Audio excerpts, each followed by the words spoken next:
Сәлеметсіңдер ме балалар? Бұл ғаламат онлайн мектебі. Сендермен тағы да кездескеніме өте қуаныштымын. Себебі алдағы өткен 2 сабақтан кейін біз балалар бір-бірімізбен жақын танысып қалдық, иә? Балалар, сендер алдарыңа қалам, қарындаштарыңды, өшіргішті, кітаптарыңды алып дайын отырған боларсыңдар. Егер дайын отырсаңдар, біз 3-ші сабағымызды бастайық. Әдеттегідей біз сабағымызды нейрогимнастикадан бастаймыз. 2 сабақтың алдында жасап өткен нейрогимнастикаларды қайталаймыз, сосын жаңа жаттығу жасаймыз. Ал кеттік балалар. Бірінші алақан, қабырға, жұдырық. Тездетіп 10-ға дейін жасаймыз. Жарайсыңдар. Екінші біздің нейрогимнастика қандай еді балалар? Дұрыс айтасыңдар. Баға, шеге. Бұны да 10 рет жасаймыз, балалар. Сосын жарайсыңдар. Алаңқай, саңырау құлақ, алаңқай, саңырау құлақ. 10 рет жасаймыз. Тамаша. Үйреніп қалдыңдар ғой? Келесі жаттығуымыз әрине құрмет, керемет. Бұны да 10 рет жасаймыз. 2, 3, 4, 5, 6, 7, 8, 9, 10. Тамаша. Қазір біз жаңа жаттығу жасаймыз. Ол да өте қарапайым, оңай тәсілі. Бұнда міне алақан, сосын шапалақ, иық. Тағы да бір рет қайталаймыз. Алақан, шапалақ, иық. Түсінікті ме? Кәне 10 рет жасап көріңдер. Алақан, шапалақ.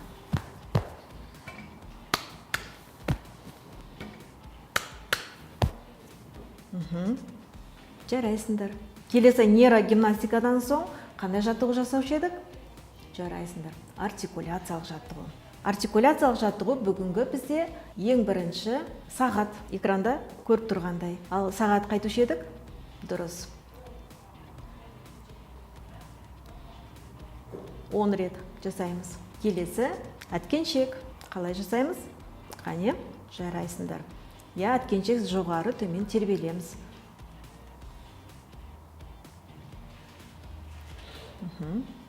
Дұрыс, 10 рет жасайсыңдар. Ал енді біз бүгін жаңа жаттығу құймақ деп аталынады. Құймақ ол біздің тіліміз болады. Құймақ сияқты тілімізді жалпайтып, астыңғы ерінге төсеп қоямыз.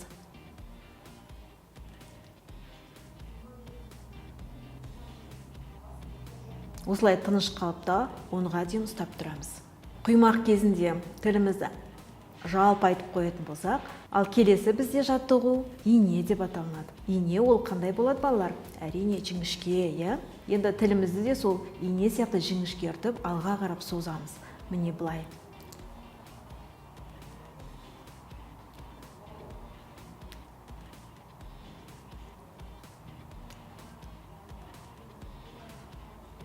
Он рет жасаймыз балалар. Жарайсыңдар. Келесі біздегі жаттығуымыз тарақ. Тарақ ол біздің тісіміз. Осы тісімізбен тілімізді тараймыз. 10 рет.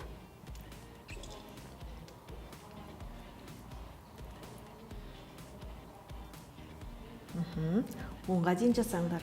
Және осы тарақпен балалар ернімізді, үстіңгі ерінді 5 рет, астыңғы ерінді 5 рет тараймыз.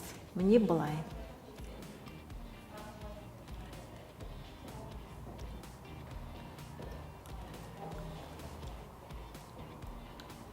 Бұл ерінге арналған жаттығу. Келесі соңғы артикуляциялық жаттығу піл мен шарбақ. Екеуін қосып жасаймыз. Бірінші піл,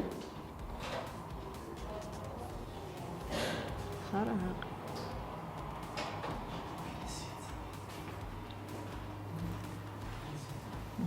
Он рет жасаймыз балалар. Ал енді міндетті түрде біз артикуляциядан кейін тыныс алу жаттығуларын жасаушы едік. Себебі біз оқу жылдамдығымыз арту үшін біздің деміміз жету керек. Бір деммен бірнеше сөзді қатарынан айта алуымыз керек. Тыныс алу жаттығуын қалай жасаушы едік? Мұрынмен терең тыныс алып, ауаны ішке жібереміз. Сосын ауызбен шығарамыз. Кетті. 5 рет жасаймыз кәне.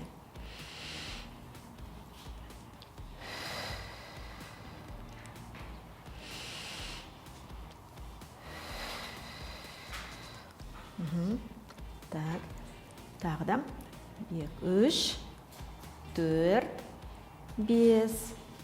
Енді келесі жаттығу. Мен мынандай жолақша алдым. Осы жолақшаны үрлейміз. Егер қастарында қағаз болса, осыны жолақша алып алсаңдар болады. Бірінші мұрнымызбен терең тыныс аламыз да, тілдің үстімен қағазға үрлейміз. Қане, балалар?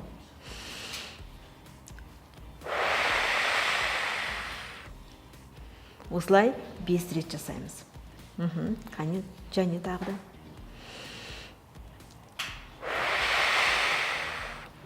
2,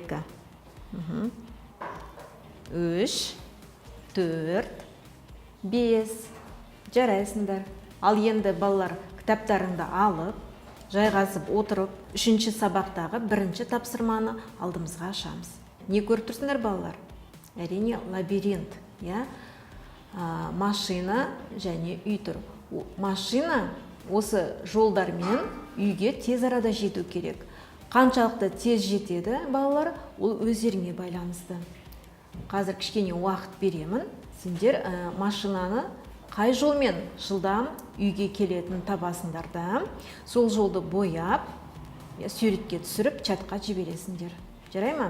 Және неше уақытта үйге жеттіңдер, астына уақытын жазып қоясыңдар, балалар. Ал, жарайды, кеттік. Тамаша, балалар. Сендерді жылдам орындады деген ойдамын. Енді келесі тапсырмаға көшейік, балалар. 3-те 2-ші тапсырма. 3-те 2-ші тапсырмада не көріп тұрсыңдар, балалар? Сандар. Сандардың тізбегі, бұл сандар тізбегі бізге назарымызды, зейінімізді дамытуға арналған жаттығу. Онда біз не істейміз? Осы сандар арасынан, міне, экранда көріп тұрғандай, сандар арасынан 3 санын қоршап шығамыз. Тек қана 3 санын. Мен қазір сендерге 2 минут уақыт беремін. Сол 2 минутта барлық 3 санын қоршап шығу керексіңдер. Ал, дайын болсаңдар, кеттік.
Уақыт бітті.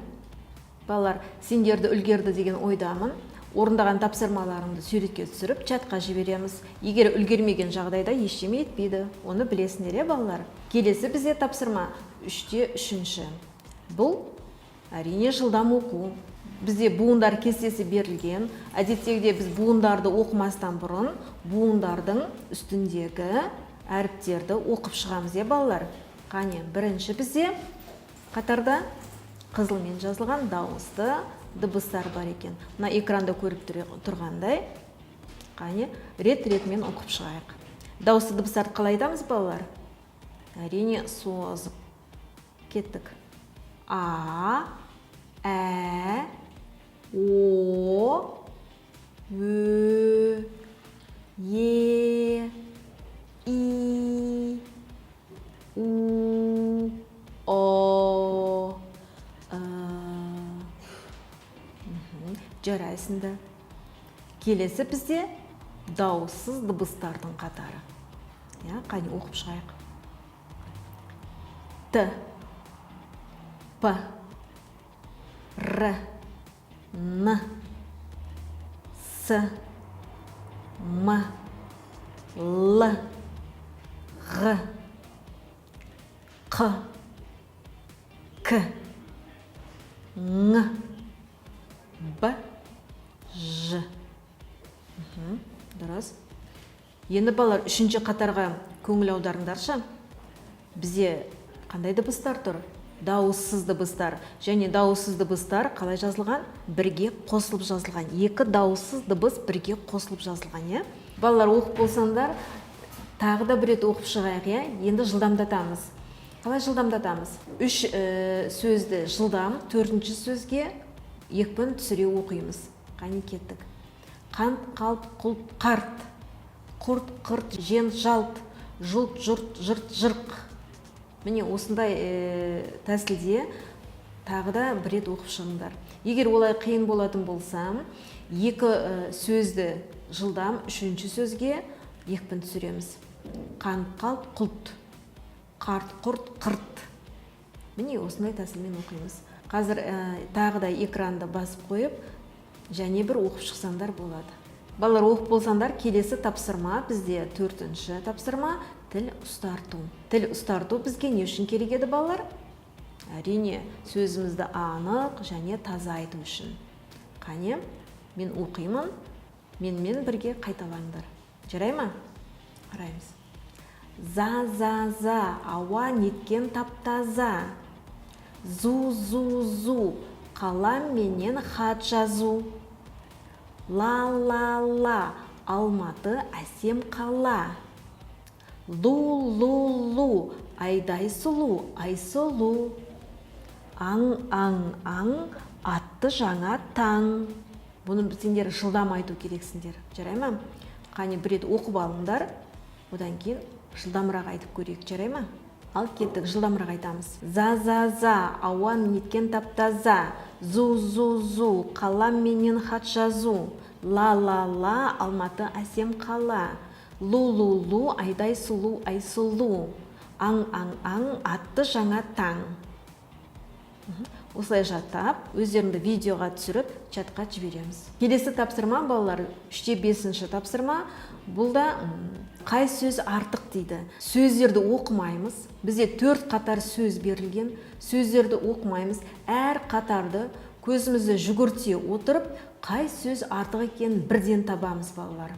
Жарай ма? Қолдарыңа қарындаштарды алыңдар да, қане бастаңдар. Ал кеттік.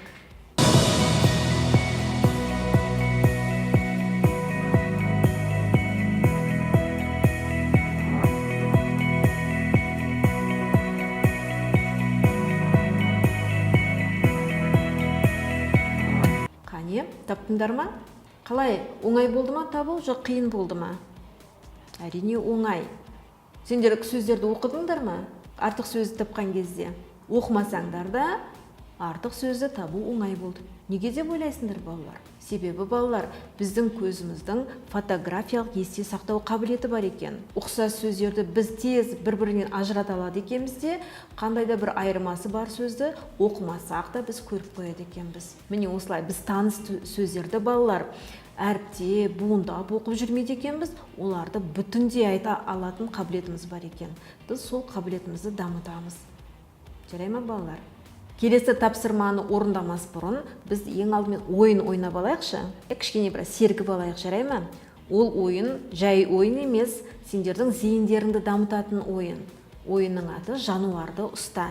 Мен қазір сендерге сөздер айтамын, сол сөздердің арасынан жануарды естіген уақытта деп қол соғасыңдар. Осылай ұстап аласыңдар, жарай ма? Келістік пе? Келістік. Ол үшін мұқият тыңдау керексіңдер. Ал арасында мен кейде осылай қол соғып сендерді шатастыруға тырысамын. ал сендер оған берілмеу керексіңдер. Дайынсыңдар ма? Ал кеттік. Әткеншек, дала, жолбарыс, жапырақ, кеме, керік. Ұстадыңдар ма керікті? Я, себе ол жануар ғой керік. Арыстан, қазан, қасқыр, қаймақ. Қаймақты ұстадыңдар ма? Ұстамау керек бізде, қаймақ жануар емес. Келесі, мұқият болыңдар. Қоян, түлкі, тымақ, аю, алма, алаша, бақа, бауыр, бесік, елік, есек, орман, емен, тасбақа, торсық. Торсықты ұстадыңдар ма? Торсық жануар ма, балалар? Әрине жануар емес. Тостақ, жылан, маймыл, мысық, тышқан, тары. Тары жануар емес. Қалай, ойын қызықты болды ма сендерге? Я, кішкене серігіп алдық, балалар? Тамаша. Ал енді келесі тапсырма, 3-6. Бұнда не істейміз? Я, дұрыс айтасыңдар, 2 қолмен сурет салу. Қане? Қолдарыңа қарындаштарыңды алып, 2 қолмен бірдей суретті салып шығамыз. Салып болған уақытта суретке түсіріп чатқа жібересіңдер. Я, салмастан бұрын экранды басып қойсаңдар болады. Келесі тағы да жылдам оқу тапсырмасы екен, 3-7. Бұнда да 4 дыбысты буындар, сөздер берілген. Оны да алғашқы тәсілдей жылдам оқып шығамыз. Бірінші тігінен, одан соң көлденеңнен оқимыз. Көлденең бірінші қатарды оқып шығайық. Бірге. Қант, жент, шарт, марс, салт, жұрт, құрт, бант. Кестедегі ең соңғы қатарды оқиық. Қане қараңдар. Тырс, борт, серт, болт, қылт, морт, бырт, мент. Экранды тоқтатып, өздерің барлық сөздерді оқып шықсаңдар болады, балалар. Болсаңдар, балалар, 3-8 сабаққа көшеміз. Бұнда әрине шульте кестесі. Орындай аламыз ғой, балалар? Білеміз, Ал кеттік. 5-ке қарап тұрамыз. Жылдам рет-ретмен 9-ға дейін сандарды көрсетіп шығамыз. Кеттік. 1, 2, 3, 4, 5, 6, 7, 8, 9. Сендер үлгерді деген ойдамын. Одан да жылдам жасаймыз ба? Қане, одан да жылдам жасап көреге, және бір жаттығып көрек. 5-ке қараймыз, көзімізді ешқайда бұрмаймыз, басымызды бұрмаймыз. Тек қана көздің көру аймағымен ғана іздеп табамыз сандар. Кеттік. 1, 2, 3, 4, 5, 6, 7, 8, 9. Жарайсыңдар. Өте жақсы. Келесі біз есте сақтау қабілетін дамытатын тапсырма. Онда не істейміз? Экранға қараймыз. 40 секунд көрсетемін. Бірақ, балалар, қолымызға ешқандай қарындаш, қалам ұстап тұрмаймыз. Бәрін қойып қоямыз. Тек қана суретке қарап, 40 секундта қандай сурет және қанша фигура бар, және фигуралар нешеу, және түрін, түсін бәрін еске сақтап аламыз, балалар. Сосын барып сурет саламыз. Сосын экранды өшірген соң барып қана суретті саламыз. Жарай ма? Дайынсыңдар ма? Ал, кеттік.